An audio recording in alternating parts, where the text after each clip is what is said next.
Marami po ba? Min araw-araw po. Pero kasi araw-araw meron din. Maximum siguro, mga 10 person or more or less. Sa isang araw po. Pero pag ganitong Saturday, medyo konti.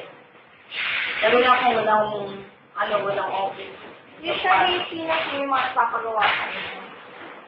Kasi meron kami mga jobber na tinatawag, ito yung mga regular clients na may mga computer shop, dito nila binabato, tapos binibigyan namin sila ng commission, parang costing lang ng start, accounting, subo. Hindi tulad ng mga walk-in na tinatawag tulad kayo, pag pupunta kayo rito, yung 25 per square foot ay yung bigay namin.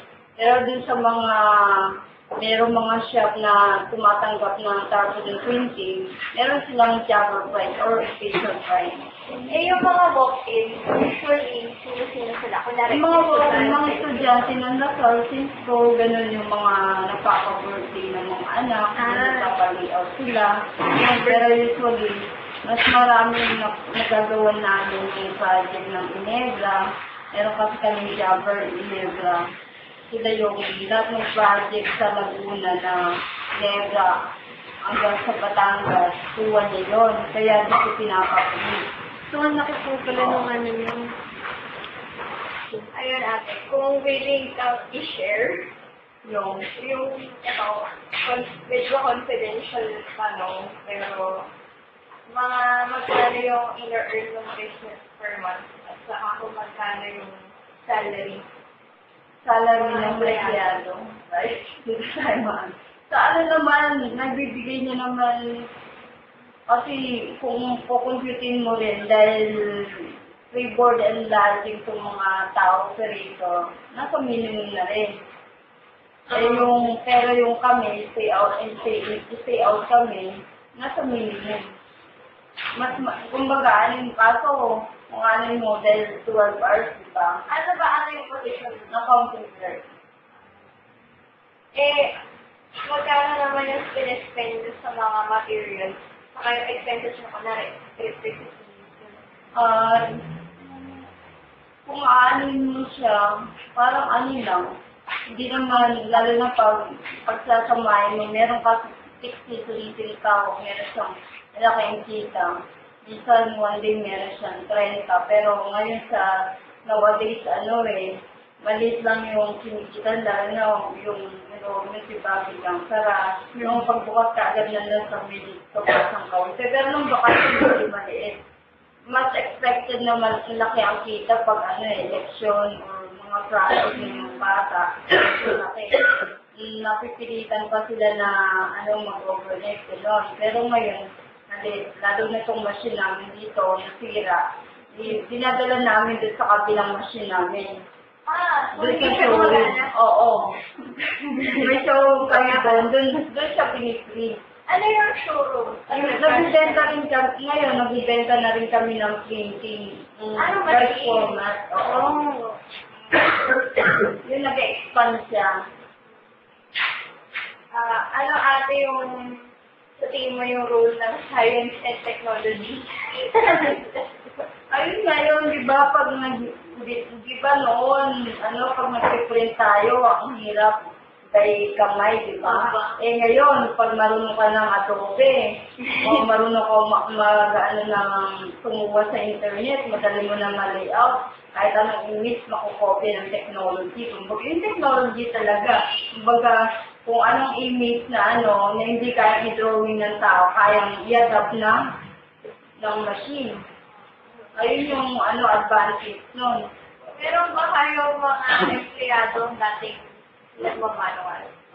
Dati sila kasi sa t-shirt, yun, di ba? Manual yun di ba? Ilalagyan ng lakar yung shirt. Tapos kung ano i-adapt nila, yung printing na M, yung letters, di ba di ba black yung shirt? Ayun, manual nasasabi. Yung wheel. Pero sa tarpaulin? Sa tarpaulin, wala. Wala kayong manual.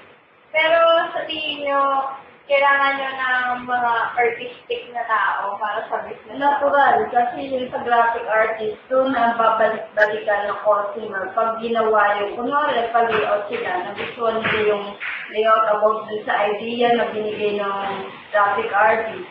Pag hindi siya artistic, kung ano lang sabihin rin ng customer na gawin, kung hindi siya nag-invento or mas makakaganda dun sa layout, hindi rin. Kumbaga, mas mainam talaga artistic siya. Alam niyang i-combination yung mga color. Ilan ate empleyado dito? Saka ano yung mga posisyon nila? At least 5. Ay, yung mga position nila, but ako nga dito sa parang ako na rin nagmamanage dito, ganun sa accounting clerk. Eh, yung may-ari papunta-punta lang siya dahil meron pang isa dito sa kabila. Operator, tapos yung isa, tumatakbo, dinadala sa kabila. Kasi itong machine namin ito, nasira siya, pang-masaman na, pinilipat siya sa China. Kaya hanggang ngayon, hindi ko nagagawa. Pero, narin na yung materyales, baka next week or ang ganda. Pero meron din yung graphic artist. Oo. Graphic artist, operator. Dalawang operator, tapos yung graphic artist. So, ate, yung trabaho nyo kahit 3 lang yung tao dito nagagawa nyo? Nagagawa ka. Kasi multitasking na yung ko dito hindi na ako clerk nag-a-assist ng mga kliyente, kung ano yung dapat tawagan or hindi lang specific sa account. Lahat yan muna, purchasing, HR, lahat yan, ginagawa mo na lahat. Ate, meron ba kayong ibang alam na nag-signage yung manual dito? Ito lang. Wala. Wala din pa. Pero meron akong nung naging customer rin namin. Ito sa Paco, meron pa sila. Ay, time no? Gano'n matagal po ba yung hoko? Hindi. Basta ready to print na yung layout nyo. Kung lang, dahil 12 edge yan mabilis naman. Mabilis naman yung printing. Kung 10 minutes kaya nyo yung 10 minutes? Or 5 minutes. Depende sa sukat kasi. So, pwede po paggawa kami hintayin yung mahula mo. Dati, gano'n. Kasi ngayon sira itong machine niya, hindi mo na maantay. Pero dati gano'n talaga. Pero normally, naantay na, sinisingit namin. Lalo na hindi nagmamadali yung mga mas nauna sa inyo. Ate, aware ba kayo na maraming businesses na yung sa manual industry, nagsasara sila, kaya maraming nawawala ng trabaho? Siyempre, aware rin. Kasi alam mo naman na, na-obsolete na yung ganong negosyo. Ano masasabi mo? Siyempre, dapat ma-convert ng ibang negosyo kasi alam mo naman na pa-modern na, di ba? Ikaw yung mag-a-adapt ka na rin dun sa environment kung ano ng commercial. Ano sa tingin niyo yung advantage ng business, no? Kumpara dun sa signage paper in terms of quality? Siyempre, mas mataas yung quality pa rin yung ngayon kasi, anong tawag nito? Di ba, yung sa, pwede kong, magagawa mo rin sa kamay, yung sa kamay, usually, di ba, yun, tela.